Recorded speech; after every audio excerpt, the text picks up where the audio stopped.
ومثل الذين ينفقون أموالهم ابتغاء مرضات الله وتثبيتا من أنفسهم كمثل جنة بربوة أصابها وابل فآتت أكلها ضعفين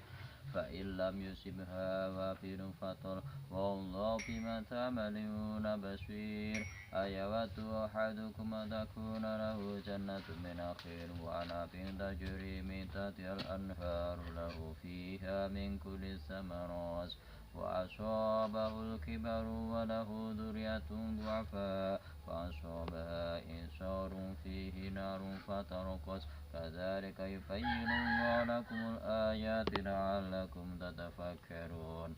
يا أيها الذين آمنوا أنفقوا من طيبات ما كسبتم ومما أخرجنا لكم من الأرض ولا تيمموا الخبيث منه تنفقون ولستم بآخذيه إلا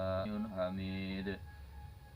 الشيطان يعدكم الفقر ويأمركم بالفحشاء والله يعدكم مغفرة منه وفضلا والله واسع عليم يؤتي الحكمة من يشاء ومن يؤت الحكمة فقد أوتي خيرا كثيرا وما يذكر إلا أولو الألباب